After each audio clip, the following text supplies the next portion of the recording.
Hey guys, Wyatt Claypool here. I just wanted to do a quick breakdown of what Mark Carney's new Liberal cabinet looks like. Some of the choices are obviously what you'd expect and they're not that controversial, and then other ones in there are laughably horrible. I don't know what he's doing. I thought he was trying to seem like he's not Justin Trudeau, but a lot of these picks feel very Justin Trudeau-ish. Let's just start and get right into it. So Kirk Lubimov here has done a really good job of just putting out what all the choices are. So you guys should go give him a follow. I have his tweet linked in the description of this video below, as well as pinned at the top of the comments. And some of these top ones are fine. Like it's either people who are kind of obscure in former cabinets, or they're not good at their jobs, but they're not exactly terrible either, like Francois Philippe Champagne as Minister of Finance and National Revenue, and Anita Anand as Minister of Foreign Affairs. She used to be the defense minister at one point, and she was okay with that. She tried to do a little bit more military procurement than previous people, but not much to write home about. But fair enough. She's now Foreign Affairs Minister. It's a big improvement over Melanie Joly. Although, as we go through this list, some of those people that they've replaced in these positions who were terrible are still somehow around. So now let's go down. So we have like Rebecca Charand as Minister of Northern Arctic Affairs. That is a textbook example of someone I just don't care about. Julie Dabusian as Minister of Environment. So at very least, Stephen Guilbeault is not a background in that position. But now we start getting into some of the familiar faces. Sean Fraser, Minister of Justice and Attorney General of Canada. Why? Why? The man already screwed up in immigration. He then screwed up in housing. And now he gets to come back to be Attorney General?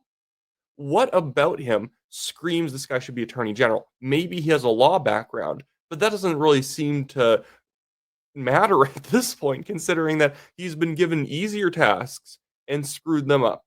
But for some reason, Sean Fraser is in as like Attorney General. I don't know why. Okay, so next up, Chrystia Freeland, Minister of Transport and International Trade. Why?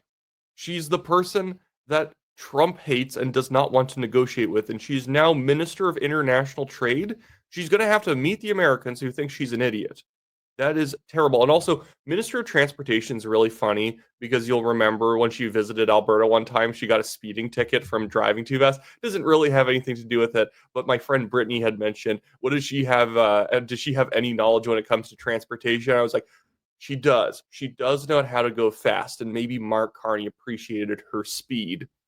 But after that, we have Stephen Guilbeault back, Minister of Canadian Identity and Culture and Minister responsible official languages. Why would you put him in? The guy, like, remember, everyone knows the orange jumpsuit photo of him. He is a former activist criminal, and after being terrible in environment, now he gets to be Minister of Canadian Identity and Culture. That seems extremely stupid. And also like official languages as well. The man is like an actual Marxist. Putting him in any ministerial position, even Ministry of Silly Walks, would be dangerous because Stephen Guilbeault will somehow find a way of making it of taxing people to like save the planet or whatever, even in that ministry. We have Patty Hajdu, our terrible former Minister of Health, is now Minister of Jobs and Families, the minister responsible for Federal Economic Development Agency for Northern Ontario. Okay, I don't know again why people who failed in health now have an economic position, jobs and families. It just feels like, and what you're going to get from this list is it feels like a lot of people who Mark Carney is personally friends with, which gives lie to the idea, if it is true that he's giving people jobs he's friends with, it gives lie to the idea that he's a serious minded businessman, because that's what he tried to cite during the federal election. I'm a serious minded businessman, and you can trust me to get Canada back on track because I've done really well in the private sector and other areas, even though he's mostly just sat on boards because of his connections to governments, because places like Brookfield make lots of money through government contracts and subsidies and whatnot. But even then, he was Trudeau's economic advisor for 5 years. I don't believe that he's a serious-minded businessman when he proposed and implemented some of the dumbest economic policies under Trudeau over the past 4 to 5 years. But now we go back to, and sorry, and that's me also pointing out, You will notice who's not on this list as we go forward. Dominic LeBlanc, President of the King's Privy Council of Canada and Minister responsible for U.S. trade. Actually, that's kind of funny. Basically, Chrystia Freeland's in charge of trade, but not with the U.S. Intergovernmental affairs and one Canadian economy. Fair enough. Dominic LeBlanc isn't good, but he seems like at least a somewhat professional individual. This next choice is actually not bad. Joel Lightbound, Minister of Government Transformation, Public Works and Procurement. Actually, I saw a Conservative MP, Matt Strauss, give him a congratulations, because at least Joel Lightbound, if you were to put together a Liberal candidate, he's probably someone you would put into it if you had to make a cabinet out of who the Liberals are. At least he was the one who criticized the Trudeau government over their handling of the Freedom Convoy and disrespecting the truckers. He at least has some morals. Heather McDonald, Stephen McKinnon, the other head of the two-headed ogre of Stephen McKinnon and Mark Garretson, is now leader of the government of the House of Commons, which is what he was before. David McGuinty, Minister of National Defense. Jill McKnight, veterans, blah, blah, blah. But I want to get down to this one. Gregor Robertson, Minister of Housing and Infrastructure. Maybe at this point, Mark Carney's just trying to take the piss out of the situation. So you replace the incompetent Sean Fraser in Housing. Actually, no. They replaced Sean Fraser with Nate Erskine Smith, and now they're replacing Nate Erskine Smith with Gregor Roberts. This is hilarious for a few reasons. One, Nate Erskine Smith only re-entered politics saying he was going to run for re-election because he was given the Minister of Housing job. That's the only reason he stuck around for re-election, was they were going to let him be the Minister of Housing. And right after the election, they not only move him from Minister of Housing, he's not in cabinet.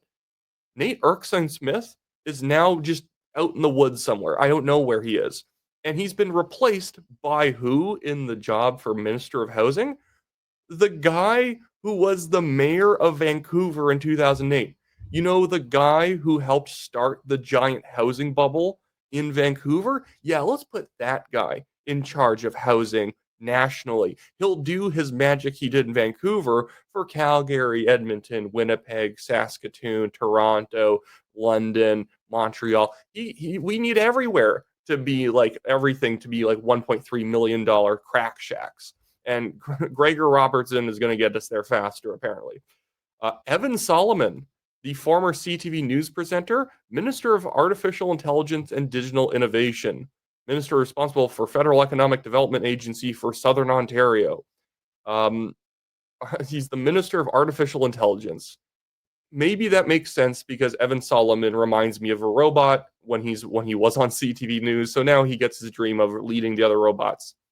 And then everything else here is just kind of nothing. These are all the secretaries, which are just kind of like the supplementary positions. Somehow they gave Adam Van Coverden the Secretary of State for Sport. I know he is a former Olympic athlete, but that guy is also, more importantly, a complete moron. So you should probably give him zero responsibilities. But yeah, not much else going on here. I do just want to highlight Pierre Poilievre's response to this new cabinet. So Pierre Poilievre's back doing press conferences in the House of Commons. Oh, actually, no, I have to look at this meme first. I saved in my bookmarks here. I love this person. Zane Velji says, okay, so what are we supposed to do with this now? And this is first Liberal cabinet minister from Calgary Confederation, because they brought in this guy last minute who's like an actual fairly good administrator from everything I know, and made him the candidate in Calgary Confederation. He won it, is the only Liberal MP in Calgary, the only non-conservative MP in Calgary, and he got nothing in the cabinet, which seems really weird. Again, why? You would think that Carney would be better at politics. And the entire thing is this entire cabinet feels like politics. Personal, internal politics. Carney likes Sean Fraser. So Sean Fraser gets to come back and be Attorney General. But even though Nate Erskine Smith, even though I don't agree with him on his positions, he's like a weirdo vegan. Even though I don't agree with him on his positions, he's really articulate. He's really good. He's very transparent. He'll just tell you what he thinks. He runs a podcast while he's in office. And I don't agree with him on housing, but at least he had a new vision on housing. And he gets replaced by the guy who screwed up things before, probably just because he doesn't jive well with Mark Carney. Just Mark Carney probably doesn't like talking to him, so let's just not let him be in cabinet. He doesn't like hearing Nate's opinions. But here is Pierre Poilievre's reaction to the new cabinet, and it's what you'd expect, but it's also rightfully what you'd expect from him to say on this, because it's not a great-looking cabinet. About reversing Liberal policies in these areas, but now we have to find out if he was serious. And so far, it's not a promising start. The first disappointment is, unfortunately, his cabinet. He appointed Trudeau's old team and Trudeau's old advisors. Stephen Guilbeault, whose radical green agenda would shut down all future developments in our resource industry, is still the minister responsible for Quebec. Sean Fraser was the immigration minister who caused the immigration crisis, the housing minister who gave us the housing crisis, and now he's the minister responsible for addressing the Liberal crime crisis. It seems like he is the master at failing upward. Chrystia Freeland, who as finance minister hiked capital gains tax and carbon taxes and massively grew our debt to the point where we now spend $1 billion a week on interest, stays in the cabinet. Then there's Gary Anadasangari, the new Minister of Public Safety, who said the actual crimes, the actual issues around bail are quite sound, and they are embedded and codified in law right now, as in to say that there's nothing wrong with the system. Well, in fact, there's everything wrong, as we see from the growing crime wave on our streets. Then there's François-Philippe Champagne, Trudeau's Minister of Everything, who never really managed to do anything. And he did it very loudly. But nice guy. I'll give him credit. He's a nice guy. But he was the Minister of Industry during which we had the worst economic growth of any country in the G7. And now he's in charge of the budget. Then there's Joly, LeBlanc, Haidu, Anand. Anand was the president of the Treasury Board, during which time the bureaucracy and the consultant bills blew out of control. In all, 14 Trudeau ministers are now in Carney's cabinet. It's more of the same when Canada needs.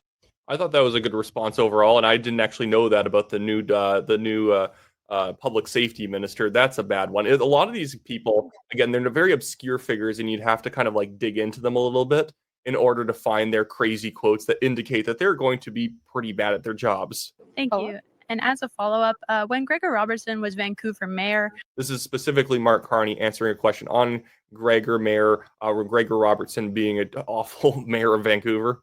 The price of buying a house increased by 179% in one of the most expensive markets in Canada. Why do you think someone with this track record should oversee the housing file? Is this a signal from you that you don't think housing prices should go down? You would be very hard-pressed to make that conclusion. It's actually not difficult. The man has a track record, and we're applying that track record to his new role in the same topic area. From everything I've said and what our priorities are. We have a strong view on housing, a very clear policy, a policy developed with a number of members of the team, including with Mr. Robertson. And I'm thrilled that he is in the new role because he brings the type of experience that we need to tackle some aspects of this problem. One of them is... Even now, he's kind of walking it back a little bit. Like, well, no. He has some experience that are going to help tackle some aspects of the current problem. Because, other aspects of his experience would make it worse if he was to apply his experience to the problem. Is how the federal government can help get municipal costs and municipal regulation costs down and regulation out of the way so that more houses can be built. Ultimately, the housing crisis, and it is a crisis, is ultimately solved by supply. We can do things to help with affordability. It honestly is not solved by supply. It's solved by lowering immigration. In Canada, we're actually not that bad at building houses. Compared to places in the United States and the United Kingdom and Australia, we actually build houses at a pretty fast rate, considering we have all these regulations and an extra developer cost in the way because of the government. At the same time, we still build houses decently quickly, especially considering our climate.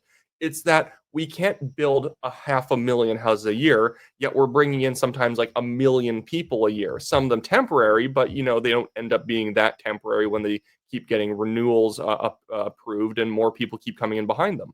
Affordability at the start, which is why we have the GST cut. But ultimately, it's a question of supply. And as I think you know, Julie, we have very aggressive objectives on supply, the doubling of the building of supply across Canada. We're going to have to change how we build. And a lot of that expertise, it's not exclusively, but a lot of it is actually been developed in British Columbia. Minister Robertson is very familiar with it. Oh, come on. That's so stupid. Well, you know, he's the right man for the job because he's from British Columbia, and some of the stuff's being done in British Columbia. The type of housing you can put up in British Columbia, just for one thing, is not the type of housing you can put up in rural Manitoba. These modular homes are not Manitoba, or are not built Manitoba tough. You need houses with a lot of insulation for lots of parts of Western Canada. And by the way, why are we lowering our gaze when it comes to the quality of housing? Let's stop having nice housing because it's easier to build crappy housing, just, you know, cheddar box housing by doing it this way. It was like, well, how about we just get the regulations out of the way so people can build nicer houses and buy them for cheaper? It's really the regulations and the permitting that's the problem. And the federal government could easily basically go to cities saying, hey guys, if you are wasting developers' time by approving every single plot one after another with the same slow process rather than just blanket approving them because it's going to be pretty much the same everywhere, then we are not giving you transfer payments into your city. We're not sending your city any assistance money if you're making this problem worse for us. You would easily get more houses being built and people would get quality houses. But the government has an incentive to keep all of the people involved in housing regulations and permitting employed. So let's keep it's still difficult to start something, but let's just lower the actual quality of the housing. Let's, like in a lot of the cities now with blanket rezoning, rather than selling someone a single family detached house for $1 million, $800,000 or $900,000, let's sell them one unit of a triplex for $550,000, $600,000. So it's a bribe to the developers that on this one lot, you can now build a triplex, which means you can sell each one for a higher cost, or you can sell it for a higher collective cost between all three units. But we're not going to make it easier to build. So either you go through all the hoops to build one single family detached house, or you go through all the hoops to build 3 units of a triplex. Naturally, all of the developers who don't have a backbone are going to say, oh, that's great because we can build bigger things. When it's probably good that we just make it that it's easier to build whatever you want. Obviously, some zoning is good. I don't mind zoning. At least make it so that if it's a single family detached house area, that if someone wants to build, they can get building within a month. Right now, you're getting to building within like a year, which means that there's higher costs, there's more people sitting around, especially during the actual construction period. The amount of time developers pay construction workers and house builders to just sit there doing nothing while they're waiting for other inspections and approvals is adding hundreds of thousands of dollars to the cost of housing. If you just eliminated all these stupid regulatory positions that are weighing down the process, every single house would start being hundreds of thousands of dollars less to purchase. Anyways, so that should be it for me today, guys. Generally speaking, the cabinet's not very good. Is it like nightmare fuel? No, Mark Garrettson is not in the cabinet, so it is not nightmare fuel cabinet, at least at this point. So it's really just kind of par for the course for the Liberals, for the Trudeau Liberals, because Carney himself is a Trudeau Liberal advisor turned prime minister. And even in that last clip, he even kind of defended the GST HST freeze because that was his policy. He thought that was good.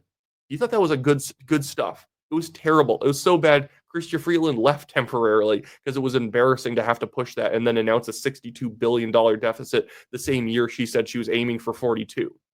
But anyways, so that's it for me today, guys. Make sure to like the video, subscribe to the channel, leave a comment. What do you think about the cabinet? And I will see you guys next time.